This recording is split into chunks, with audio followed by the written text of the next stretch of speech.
Warrior Mindset, and Mark. Good morning, everyone. Thank you for joining us for today's roundtable discussion, the endocannabinoid system and the warrior mindset. My name is Earl Lawrence, and I'm honored to guide this discussion with you all on behalf of Anzisha Consulting and our lovely sponsors. Today, we're going to explore the health challenges facing veterans and high-performance populations. We're going to build out that discussion, and I'd like to get an intro from you all, my lovely guests. For sure. So my name is Dorian Gutierrez. I run the Mindora Lab podcast, and I've connected with Steven on that podcast. So I'm happy to be here talking with y'all today. My name is Dr. Bridget Cole Williams. I am a family physician, cannabis specialist with a series of books called Courage in Cannabis, and I do a fair amount of education across the country. My name is Steven Philpott Jr. I am a Marine Corps veteran, co-founder of Anzisha Consulting. I have a lot of different ways that I help educate the public, contributing to sports cannabis and other different means, and I'm happy to be here having this conversation. Thank you all. And I just really want to take the time out to recognize that they each bring a really unique perspective, and through your walks of life, I'd like to highlight some of what we're going to talk about today. But to start with, Steve, as a USMC veteran, could you tell us a little bit about warrior mindset? Yeah, I think, when we were kind of sitting down talking about how we wanted to have this discussion and present it, we often talk about stress reduction, and we talk about that being one of the big reasons that cannabis helps so many people. But we never talk about the kind of mindset that isn't just in the military, isn't just in a doctor, but we have a mindset where we push as hard as we can, as long as we can. When I was a strength and conditioning coach, we actually told athletes and Marines the same thing. Push as hard as you can, as long as you can, until you can't go any longer. What I now know as a scientist, I'm like, by the time your body stops responding or sending you signals that you should stop, you've likely already passed the point where you started doing damage. So for me personally, the warrior mindset is actually knowing when to rest, being intentional about recovery, not just saying, hey, performance is push, push, push as hard as you can. And then once you start seeing burnout, stop. So I think that there's a cannabis adds an evolution to the warrior mindset from just pushing as hard as we can to know your body, your individual health that's different for each one of us up here, and take that into, hey, you can be a high performance person that pushes, very hard, military, doctor, but rest and recovery is paramount. It's important. So I think that's a really powerful thing you mentioned there as far as burnout and the warrior's mindset. I think that sometimes people conflate it with just going as hard as possible all the time. And so I think that brings us to the next question. Dr. Bridget, could you expand on some of the challenges faced by high performance populations and kind of what can go into that mindset of overdoing it, if you will, or just pushing yourself to the limit? Absolutely. So I think we're not just talking about the physical damage that can occur, but there's also the mental exhaustion and damage that can go along with this. And so along with whatever injuries might happen, whatever muscle damage could occur, we're talking about people that develop more anxiety, they develop sleep issues, they develop imposter syndrome because they feel like they're not being able to compete or even live up to whether it's their standards or someone else's standards. And then you are not getting the best from your athlete or from your employee or what have you when you push them to that extent. And so I feel particularly in American culture, we have this idea of this warrior mindset. However, in the long run, we're actually not getting the best from the people that we want the best from. It almost reminds me of kind of like during COVID, when the nurses were traveling so much to the point that they were burnt out, but they were trying to contribute to society and everyone's Right. well-being. Do you think that there are any other commonalities between kind of the high performance populations that are not always as glamorized or shined upon in terms of highlighting their accomplishments, and maybe athletes or veterans who we always kind of try to keep on a pillar, deservedly so? Absolutely. So I think when you're looking at, there's obviously certain jobs that you're actually encouraged and rewarded for pushing too far, right? I mean, I remember when I had my first child and I was told by some of the doctors, hey, I came back after 2 weeks and she had twins. And I was like, why? And she's like, you should come back right away as well. And I was like, but why would I do that? Right? Because I'm actually trying to build my family and recover. But that behavior was rewarded, right? And so we're actually getting tremendous healthcare burnout and poor decision making because we reward people pushing themselves beyond what they're really their capacity. And not only does it affect that individual, but it affects the team, and it leads to lots of error. I appreciate so much of what you said that it's hard to pinpoint one thing. But one thing that stood out was what you mentioned about Western culture and kind of that being a moral system that we've kind of rewarded for some of the kind of toxic behavior. Right. I think that brings me to you, Dorian. As an indigenous advocate, I think it'd be really interesting to hear your perspective on some of this and you tie in the endocannabinoid system if you want, but just the warrior mindset. And, you know, you have this unique perspective. Yeah, so I'm actually quarter Native American. I come from an Omaha tribe back in Macy, Nebraska.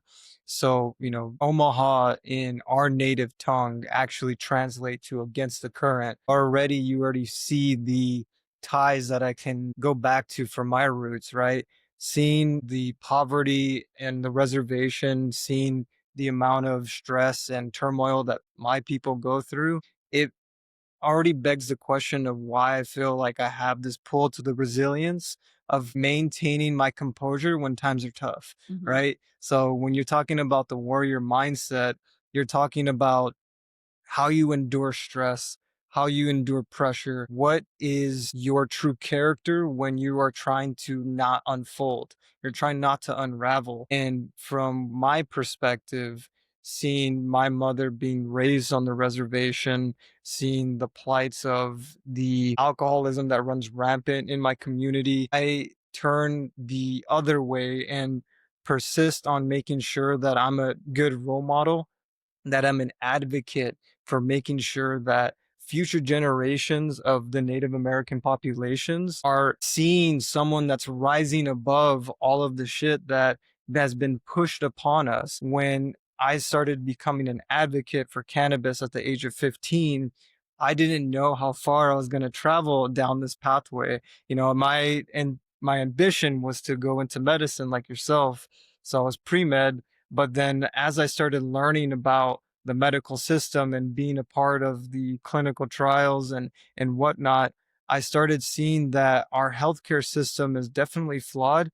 And also Native American population is not getting taken care of as well. So highlighting the fact that people need to focus on their own well-being and focus on developing an endocannabinoid system that is healthy, that we bring ourselves to a state of balance and homeostasis. Absolutely. I love that answer. And I think Yeah. that it shows it's kind of indicative of how we've deviated from some of the traditional perspectives that we had and that focus on the group or the village raising individuals versus get it for yourself and, focus on that. But Absolutely. I wanted to shift to focus on some of the endocannabinoid system and how that affects and can contribute to various aspects of burnout. But like, Steve, I think you can outline for us how stress and other factors can be intricate in the endocannabinoid system, but also be mitigated by like your awareness there of yourself. Yeah, and I mean, I think that when we're thinking about all the topics that we're talking about, the endocannabinoid system is kind of a new topic, right? But relief from cannabis is not. So there's stories of ancient Chinese kings that had epilepsy. They said they suffer from shakes, and they said that a priest or a medicine man would come and bring them something. These are stories that are thousands and thousands of years old.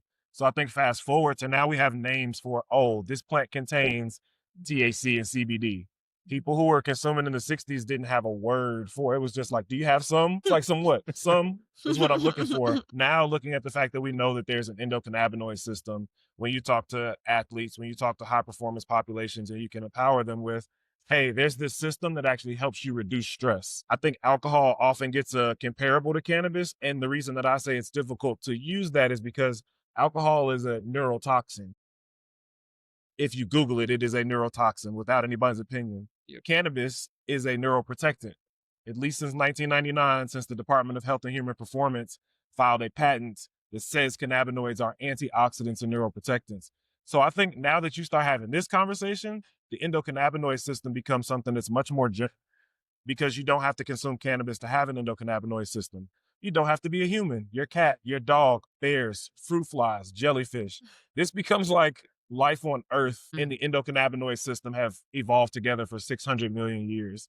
And I think that story is more powerful than even us just saying we get high. I think as people learn that there is a system and that system helps them with stress, we empower them with their own individualized health and performance, like Dorian said. I appreciate that answer. It was very insightful. Dr. Williams, I wanted to hear how you think that the ECS is being leveraged and like the medical and therapeutic implications thereof. I mean, I feel like we're really just at the beginning of this, right?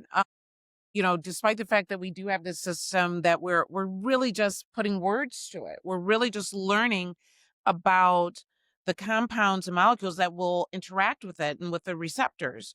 And so the medical implications of just knowing about the endocannabinoid system is really going to be, one of the most phenomenal things that we're going to be studying over the next generation, right? Because we're really just at the beginning. And if we can get beyond the stigma of it and get some legalization to support it, and we'll have the research that'll allow us to see what this is really all about. We're learning obviously about CBD and THC, but it's the minor cannabinoids that are really going to be, THC's been running the show for a while, but the backups are what was where the power is, right? And the combination of these cannabinoids and terpenes and flavonoids, this is where the power is. And so we're really just beginning and learning, and hopefully we don't go wayward. And I say that because I feel the best is yet to come, but the worst is also yet to come. And so if we aren't careful about how we approach what we're doing with our endocannabinoid system, if we don't maintain awareness that it's not just about cannabis, there's so many ways to activate our endocannabinoid system and put research and focus and education into that as well, I think we'll be better, more balanced human beings. That was such a robust answer. I think you touched on so many aspects. It's like one of them that really made me think was the implications on the future of the market. And Dorian, I want to get to you and hear how you feel like the ECS affects, flow states and kind of movement. But I just wanted to touch on what Dr. Bridget was saying, because the implications for the future of the market and, like you said, those strengths, weaknesses, but also the opportunities and the threats in terms of the worst that's yet to come. I almost want to build more out on that now in terms of like the potential because the best, of course, is yet to come, in that we are implementing this in the sports community. And that is one of the high performance populations that dictates what trickles down to other members of society. But I mean, if you have any more thoughts on like what you think the future might implicate and kind of those potentials. Well, I think what will happen is that, we're looking at incredibly smart people that sometimes make really bad decisions. And I say that because some of these synthetic cannabinoids that get you higher than what's already naturally in the plant, finding ways that can actually lead to more addiction accordingly, that's how we're going to go wayward, right? The problem is because we're just barely getting beyond the stigma itself, anything that happens in a negative light around any of these cannabinoids will pull down the entire cannabis community and industry. I mean, we're all going to feel this. We're going to deal with more legislation that will hurt everyone, patients, athletes, the industry itself. And so we need to take more responsibility. And particularly when we're talking about warrior mindset, when we're talking about athletes, people where their mind and body is so dependent on their success, we have to have education so that they can avoid some of these pitfalls now. And hopefully that if we can create more education, create more opportunities to discuss some of these things, maybe we can kind of help some of the people that may go wayward get a little bit closer on track.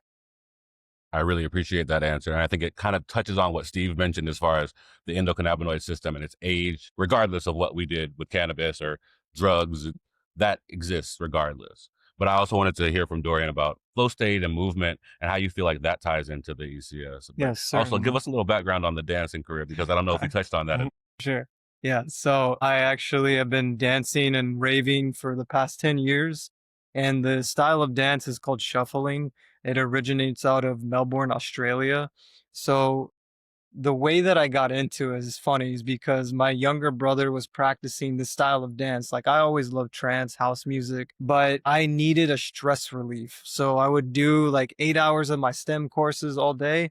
And then by the end of the day, I was just so burnt out on like learning all the scientific terms, principles, equations that I was just like, how do I do something besides just working out? Mhm. And so I always watched my brother take psychedelics and he would practice in the garage for hours to electronic music. So I was like, I want to do that one day. Like, let's figure it out. So the first rave I went to was called Sensation White, and it was here in Las Vegas. It was at the MGM Garden Arena, and that was the first time I actually tried a synthetic psychedelic. And when I lost myself in the music, I saw everyone dancing with this flooded white attire because that's all you could wear. And what really stood out to me is that no matter your perspective on dancing or what you would look like, everyone was enjoying themselves and you could feel the rhythm just vibrating and the energy in the room was palpable. So when I started connecting the dots of, oh, this is why my brother enjoys dancing, enjoying this movement, I told him, I'm like, all right, one day out of the week, 1 hour a day, like I just want to be able to practice this movement and connect my internal system to be able to perform at this rhythm and this pace. So I started dancing and I just got lost into the flow state of what me and Steven have spoken about in the past. So when I started doing this more often, I started getting injured. I didn't stretch as much. I wasn't paying attention to my system. So I was stressing my body out because I was obsessed with learning how to perfect this dance form.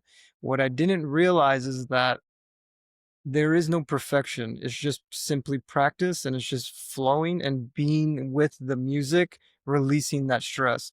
However, I started using cannabis to tap into that flow state, not only tapping into it, but also giving myself the relaxation of the muscles that I needed for the avoidance of injury. In a way, cannabis definitely saved my internal state from going into just like burnout because of all the courses, but it also helped with my creativity and unlocking more of what my mind was actually grasping for. And that was just a higher purpose. So with dancing, with the science like background, and then also involving cannabis in that picture, it gave me much more tools to use in everyday life because I started paying attention to the patterns of the way people moved, started paying attention to people's like perspective on the plant, and I started educating people more when I would go to raves and say, "Hey, I'm in the cannabis industry. I'm a scientist doing extraction arts. The oils that I'm giving you right now are from the plants that I sourced myself locally from farmers." So being able to tie all of this together in dance, music, and science has been ultimately my passion and my mission to educate the masses. Very good. Yeah. Very good. Just being in that meditative state. I think we're starting to understand people need to balance more. There's a lot of talk and words and what have you, but when you're in a high stress, even academic environment, and if you're not resetting, and Yep. this was a reset for you once a week, and being in that deep meditative state, this is where the burnout goes because we just keep pushing. The problem with the warrior mindset is not reserving it for that one serious time. It's what people expect from intense careers and athletes every time. Yes. Right. And so when you're in that type of situation, where is your reset? And then you found through this, almost like trance type dance, along with using cannabis to heal your body and mind, opportunity to probably last a little bit longer. Yeah. Right. Yeah. I love Yeah. that. I love that.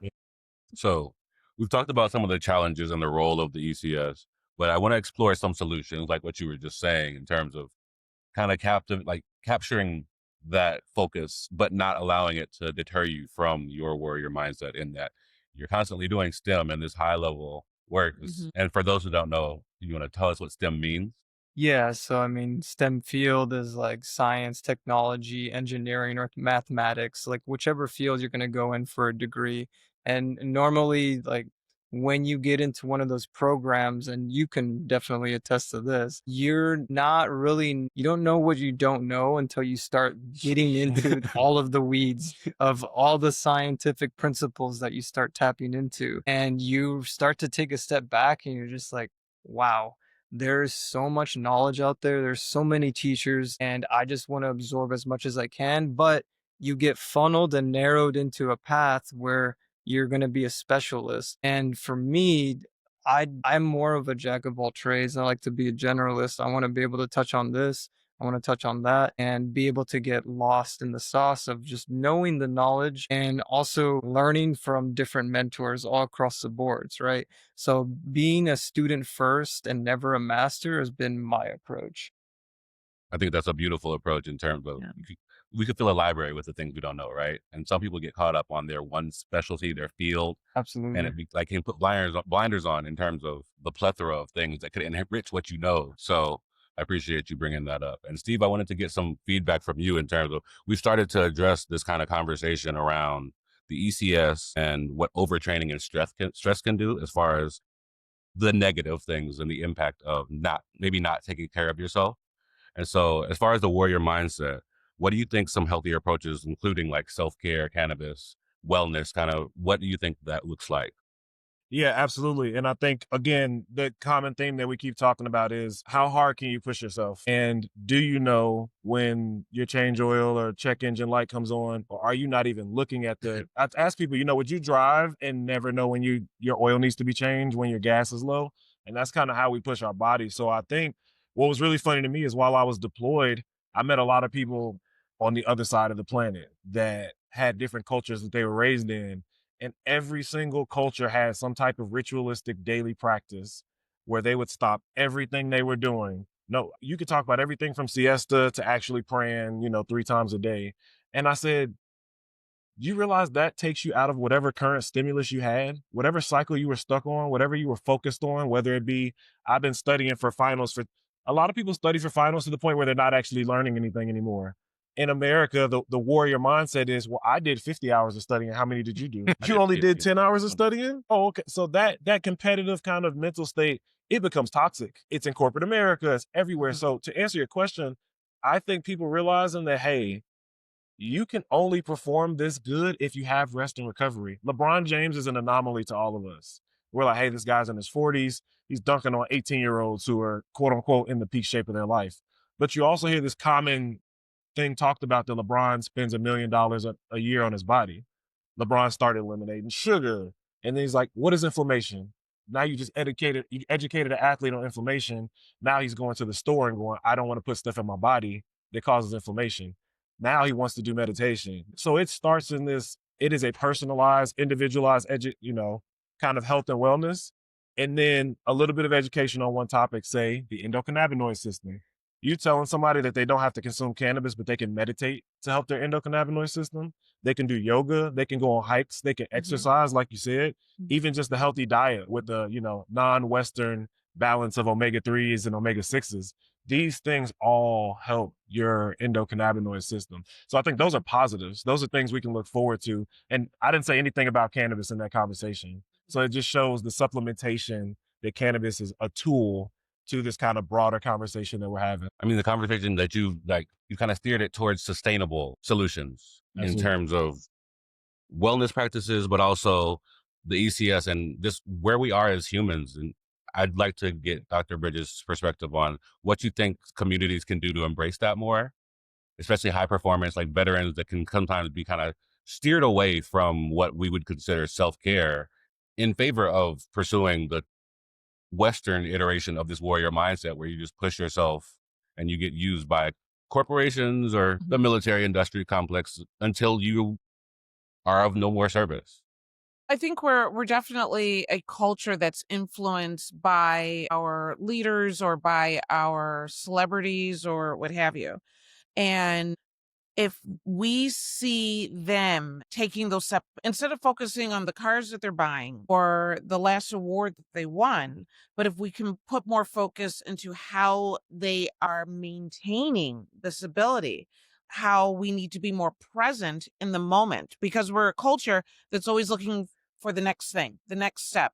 planning ahead, but we're not very focused on being present in the moment, right? And so I think if we educate and have more opportunities for people to see, stop, reset, rethink, restart, so that we will be able to push ahead, because that's when you see a shift, right? And we do have the most unhealthy healthcare system. It is a toxic system. But if we can start interweaving self-care, which is an overused term entirely, right? But if we can put more of that into our leaders and the people that we look to, then I think we can start making a shift. And like you said earlier, the word cannabis is a very small part of it, right? Our systems can be healed and balanced in a lot of ways. Cannabis is one of those ways, but we have to have a shift in how our culture performs. I think what you said and what Steve mentioned as far as like LeBron James and people seeing what he does, but him being an anomaly, it does open the conversation of looking beyond what they have done as far as popular things go, like cars and awards. But Dorian, I think that you can shed some light on this in terms of getting back to the roots, but also embracing kind of indigenous practices, but breaking from the norm as like what we've molded for what the goal is for Western culture. How do you think that athletes, entertainers, high performance population can embrace that?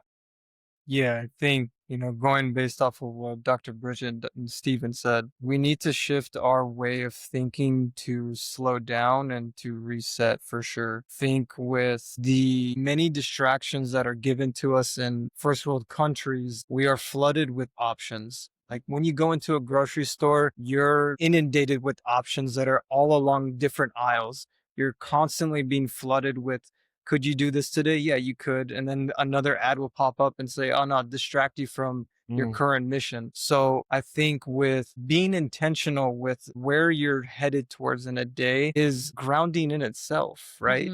You're trying to remain balanced with everything that you need to accomplish in a day. But I think with slowing down, you start to internalize a lot of the different things that people expect from you. So you need to slow down, reset, and also rethink, how am I showing up today and providing value to others? That's what keeps me grounded, is I'm constantly focusing on my mission as soon as I wake up.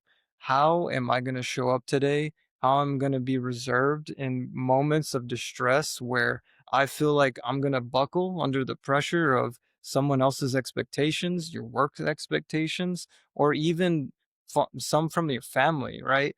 Where you start to realize that a lot of it is just noise.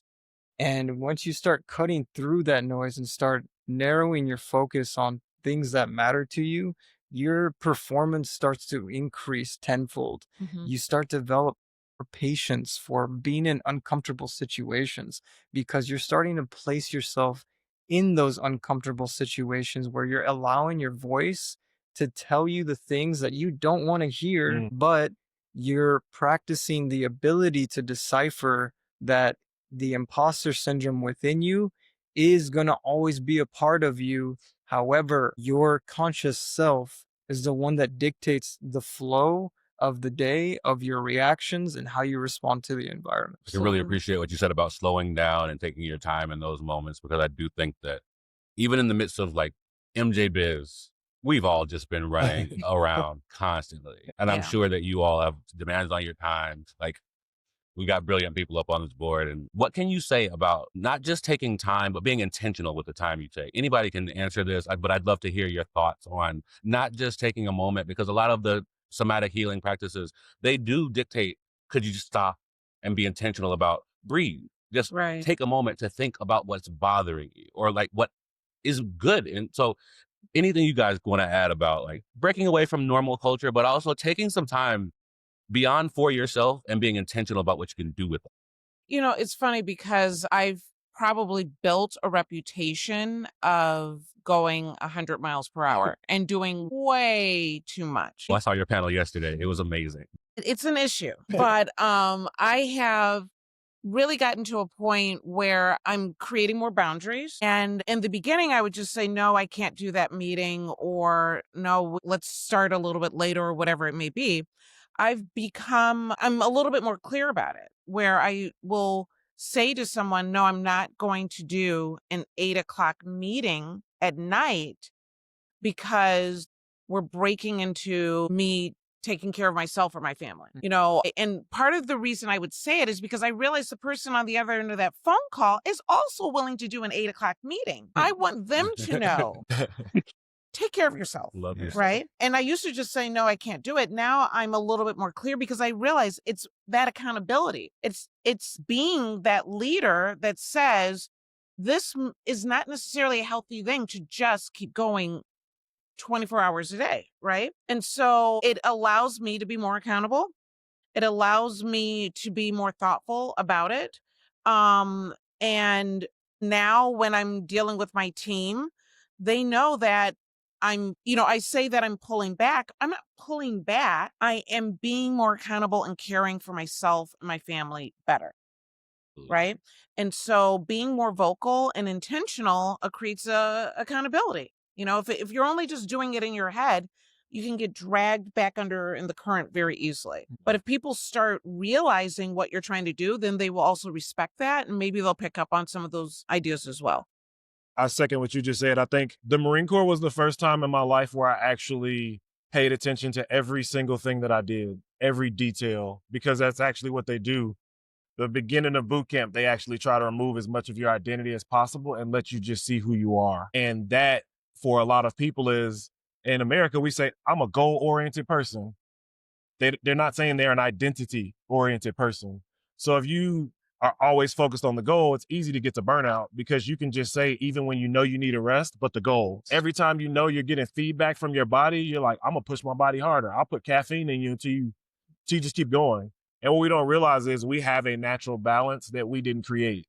And we should try to live within that balance. But one of the issues is when you're pushing as hard as you can and you're goal-oriented, what Dorian said is your identity requires rest. Who you are as an individual requires recovery. It's not an option. Mm-hmm. So I think that is one of those things that should make recovery and rest cool. The highest performance population should get to a point where they say, this is a boundary for me. I've now hit I recently got that in the cannabis industry when I realized that so many people in the cannabis industry come from corporations, they come from medicine, they come from academia, they come from research, and these are places where the margin for error is little to nothing. So guess what? I don't care about your rest and recovery. Mm-hmm. Get the goal done. We're goal-oriented. And the person ends up burning out their personal identity because they don't reach rest and it's not even on their list of things that's important. I think that you all have highlighted a bigger conversation in that, Dr. Bridget, you mentioned the Western healthcare system being amongst the worst globally. Mm-hmm. Part of this narrative of being Western society, capitalist driven, it kind of necessitates your constant driving and pushing and trying to achieve, because like you said, you have family. And I think creating that corporate culture of a trickle down of like, I'm not taking this late night meeting, not because I can't do it. I can. But the time I'm spending being a mother is more important because that's what I'm working, like, not trying to guess what you're working for. Just in my mind, I would be working to be a better father. And if I didn't have to work, I could just be an awesome father. But healthcare being what it is, you need to be able to take care of the what ifs and the potential emergency situations. And so one of the things that can help alleviate being overworked and underpaid is education. And I think that brings me to my next point of, Anzisha Consulting has been working on an ACEs course that can try to help the youth and next generations embrace not just the endocannabinoid system, but health, wellness, and some semblance of not turning their back on the Western's values, because there are some great things that have been accomplished as a result of them, but having wellness be part of that driver, the same way you say you put caffeine into your body, you just keep pushing it. We should be putting wellness into our, and any form of that, like from dancing to, taking those 8 o'clock meetings and have them be at a time more conducive to everyone spending time with their family. So Steve, if you could give us some more insight into like ACEs and how you think that'll tie into not just endocannabinoid education, but the benefits for the intended demographic. Yeah, absolutely. And I mean, I kind of get straight to the point. Being a Marine and a college strength and conditioning coach actually allowed me to compare the things that I saw in military service members about the same age as people who are in college playing sports. I would say people in the military and NCAA athletes are among some of the most fit individuals, some of the highest performance individuals in our country. To say that those two groups, healthy young people, are among some of the highest populations that suffer from mental health, PTSD, stress, and depression. I mean, if there wasn't a more direct reason for us to then explore this, again, I said nothing about cannabis, right? This course is meant to change the narrative from cannabis is a plant that contains one type of the cannabinoid class, which is plant cannabinoids. But this ECS that we're talking about is the reason that plant cannabinoids work, because we make our own natural cannabinoids that love nature. They're molecularly similar and do similar things. So I think with the NCAA removing cannabinoids from their banned substance list, UFC, NFL, NBA saying that they no longer drug test, it's a signal towards not just the change of the NBA players wanting to do that, not just the NCAA wanting the science, but it is a small cog in the bigger wheel or machine of Western education that typically doesn't come from what we need, but what's popular. So now that it's popular, those of us up here can now bring this education and make that part of the popular conversation. So that's the goal of ACEs, is to bring these subject matter experts, researchers together, people with experience, and push this narrative forward, because there's an accountability and a responsibility for these pro sports leagues who do push their athletes as hard as they go. And this offers, just a small tool again to add to that belt. So that's the purpose and goal of ACEs. So Dr. Bridget, Dorian, you both mentioned like high level education initiatives. And I wanted to get your thoughts on how education could help break down some of the walls, the stigmas, the barriers to entry for people who have that as something that's holding them back, and maybe how that could help this endocannabinoid system and wellness conversation advance. Well, whether it's athletes or just high performance careers, cannabis can help with pain. It can help with inflammation. It can help with the recovery that your body needs, but also can help with the mental stress that people experience, the insomnia and the anxiety, right? And so if we're able to eliminate maybe less opioid use, that clearly a lot of athletes sometimes get into a bad relationship with it. And for many, the first sign is poor academic performance. And so we can't afford to have these athletes go to college and then the assumption is, oh, they're not interested in their education. It may be because they now have an opioid issue that is pulling them away from their education. And so by focusing on education and ACEs and allowing these athletes to help their body in a more holistic and well-rounded way, right? Where you can use cannabis in a way that can actually help with a multitude of things with less harm. But if we don't do education, if we don't do harm reduction, there are too many pitfalls out there that can lead to cannabis not being the positive tool that it actually is. So I think this is an incredible opportunity. I think we'll see healthier athletic groups and associations and organizations.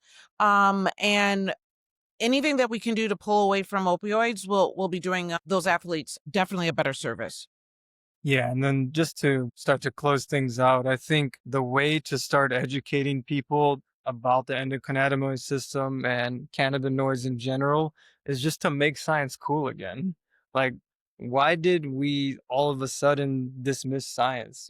During the pandemic, complete dropping of the ball for people to actually get involved and start researching themselves, right? We took for granted the amount of information that was out there prior to something like this happening. But being able to, as I said earlier, be a role model for the community that you're building, that you're trying to be a part of, where you start exemplifying, hey, I do X and I use cannabis, right? There is still a lot of room for professionals to grow within this space that bring other things to the table.